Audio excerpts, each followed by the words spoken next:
Baik, Assalamualaikum warahmatullahi wabarakatuh. Perkenalkan, nama saya Fahrul Rashid, NIM 230901501033. Jadi pada kesempatan kali ini, saya akan mempresentasikan proposal penelitian saya yang berjudul Analisis Sistem Akuntabilitas Pengelolaan Dana Desa, Studi Kasus Desa Campurjo, Kecamatan Wonomulyo, Kabupaten Polewali Mandar. Nah, langsung saja. Yang pertama, bab 1, latar belakang. Nah, desa memiliki peran strategis dalam pembangunan nasional. Pemerintah menyediakan dana desa untuk mendukung pelayanan publik dan pemberdayaan masyarakat.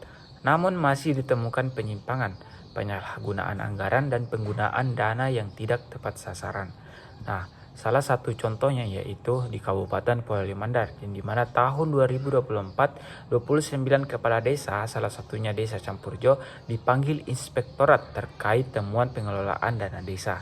Nah, penyebab utama dari temuan ini, yang pertama itu minim transparansi pelaporan, yang kemudian yang kedua lemahnya pengawasan, kemudian yang ketiga rendahnya kemampuan aparatur desa mengelola dana desa secara efektif.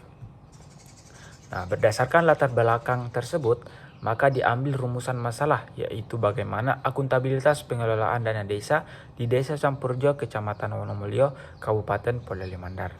Nah, kemudian tujuan penelitian ini untuk mengetahui bagaimana akuntabilitas pengelolaan dana desa di Desa Campurjo, Kecamatan Wonomulyo, Kabupaten Polewali Mandar. Kemudian ada dua manfaat penelitian. Yang pertama, manfaat teoritis. Nah, penelitian ini diharapkan dapat memberikan manfaat khususnya dalam pengembangan ilmu pengetahuan serta menjadi sumber referensi tambahan yang dapat memberikan informasi baik secara teoritis maupun empiris bagi pihak-pihak yang berniat melakukan penelitian lanjutan. Kemudian yang kedua adalah manfaat praktis, di mana hasil dari penelitian ini diharapkan dapat memberikan kontribusi bagi pengembangan pemerintahan desa serta memberikan masukan yang berguna untuk mendukung pengelolaan dana desa yang sesuai dengan peraturan pemerintah di Kecamatan Wonomulyo, Kabupaten Polewali Mandar. Kemudian bab kedua yaitu tinjauan pustaka dan kerangka konsep. Yang pertama, tinjauan pustaka. Ada konsep akuntabilitas. Nah, definisi akuntabilitas menurut Mardiasmo tahun 2009, akuntabilitas adalah kewajiban pihak yang diberi amanah untuk mempertanggungjawabkan pengelolaan sumber daya publik. Kemudian dimensi-dimensi akuntabilitas yang ada 4. Yang pertama, akuntabilitas kejujuran dan hukum. Yang kedua, akuntabilitas proses. Yang ketiga, akuntabilitas program. Dan yang keempat, akuntabilitas kebijakan. Kemudian prinsip akuntabilitas menurut Mardiasmo tahun 2009, terdapat 3 prinsip utama yang menjadi dasar penerapan akuntabilitas publik, yaitu transparansi, akuntabilitas, dan value for money. Kemudian yang kedua adalah desa. Desa adalah entitas pemerintahan terkecil yang memiliki kewenangan mengurus kepentingan masyarakat berdasarkan hak asal-usul dan adat istiadat. Kemudian memiliki fungsi strategis sebagai fondasi pembangunan nasional dan pusat pelayanan publik dasar. Nah, desa merupakan pusat penggerak ekonomi lokal dan basis pemberdayaan masyarakat. Kemudian dana desa, dana yang bersumber dari APBN dan ditransfer melalui APBD kabupaten atau kota digunakan untuk penyelenggaraan pemerintahan desa. Yang kedua, pelaksanaan pembangunan. Yang ketiga, pembinaan kemasyarakatan dan pemberdayaan masyarakat. Kemudian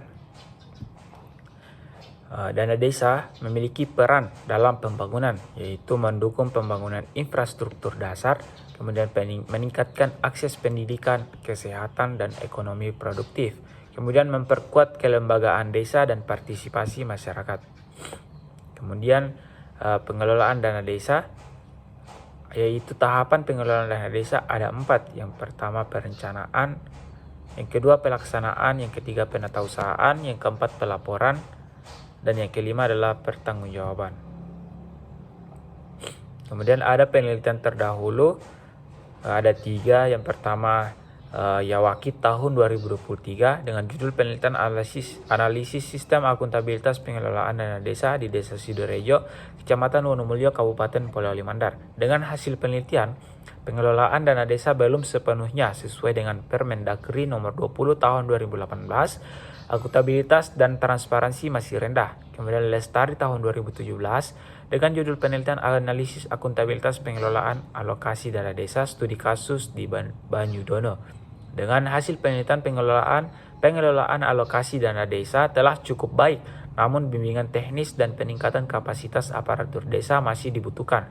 Kemudian yang ketiga, Sofia, Afni, dan Andriani tahun 2023 dengan judul penelitian analisis akuntabilitas pengelolaan dana desa di Nagari Ayamanggi. Dengan hasil penelitian akuntabilitas sudah berjalan baik, tetapi partisipasi masyarakat masih rendah sehingga belum maksimal. Kemudian ini adalah kerangka konsep yang dimana berdasarkan tinjauan teori dan hasil penelitian terdahulu, maka kerangka konseptual penelitian ini menggambarkan hubungan antara akuntabilitas dengan pengelolaan dana desa. Akuntabilitas dalam penelitian ini mencakup 5 tahapan utama pengelolaan dana desa, yaitu perencanaan, pelaksanaan, penatausahaan, pelaporan, dan pertanggungjawaban.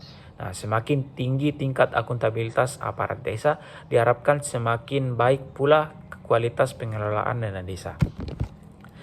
Kemudian bab 3 metode penelitian. Yang pertama adalah variabel dan desain penelitian. Variabel penelitian merupakan segala sesuatu yang berbentuk atribut, sifat atau karakteristik dari seseorang, objek maupun kegiatan yang memiliki variasi tertentu dan ditetapkan oleh peneliti untuk dipelajari, sehingga dapat diperoleh informasi mengenai hal tersebut dan selanjutnya ditarik suatu kesimpulan.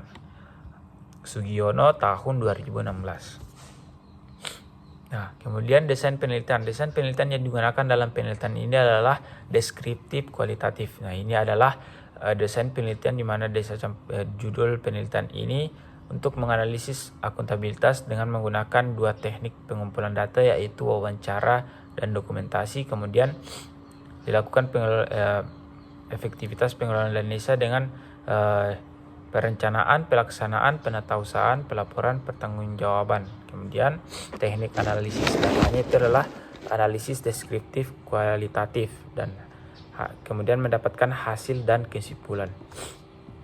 Kemudian definisi operasional. Agar penelitian memiliki batasan pengertian yang jelas dalam proses pengukuran, diperlukan penjabaran makna dari variabel definisi operasional. Adapun konsep operasional variabel dalam penelitian ini adalah akuntabilitas pengelolaan dana desa yang mencakup seluruh rangkaian kegiatan mulai dari perencanaan, pelaksanaan, penatausahaan, pelaporan hingga pertanggungjawaban keuangan dana desa di Desa Campurjo, Kecamatan Wonomulyo, Kabupaten Polewali Mandar. Pengukuran variabel berdasarkan definisi operasional variabel yang telah dijelaskan. Indikator pengukurannya mengacu pada ketentuan Peraturan Menteri Dalam Negeri Nomor 20 Tahun 2018 dengan rincian sebagai berikut. Yang pertama perencanaan dan desa, kemudian pelaksanaan, yang ketiga penatausahaan, yang keempat pelaporan, dan kelima pertanggungjawaban. Kemudian yang ketiga adalah populasi dan sampel. Populasi dalam penelitian ini mencakup aparatur desa, data dana desa, serta dokumen dari Kecamatan Wonomulyo, Kabupaten Polewali Mandar. Teknik pengambilan sampel yang digunakan adalah purposive sampling, yaitu metode pemilihan sampel berdasarkan kriteria tertentu yang ditetapkan oleh peneliti. Adapun sampel dalam penelitian ini meliputi kepala desa, sekretaris desa, bendahara desa, tokoh masyarakat, serta data dan dokumen terkait dana desa yang relevan dengan fokus penelitian. Kemudian teknik pengumpulan data ada 2, yaitu dokumentasi dan wawancara. Kemudian teknik analisis data. Pertama, kondensasi data, mengumpulkan data primer, wawancara, dan sekunder, menyaring, memilih, memfokuskan, dan mengelompokkan data penting. Data yang dikondensasi meliputi perencanaan dana desa, pelaksanaan, penatausahaan, pelaporan, dan pertanggungjawaban. Kemudian penyajian data. Data disajikan dalam bentuk uraian naratif, berisi hasil temuan tentang 5 aspek pengelolaan dana desa, didukung oleh tabel, matriks, dan bagan. Kemudian penarikan kesimpulan dilakukan berdasarkan rumusan masalah dan tujuan penelitian. data yang telah direduksi dan disajikan dibandingkan untuk menemukan pola. Kesimpulan menjelaskan bagaimana akuntabilitas diterapkan dalam 5 prinsip tadi tersebut. Demikian presentasi proposal penelitian saya Farul Rashid. Sekian, Assalamualaikum warahmatullahi wabarakatuh.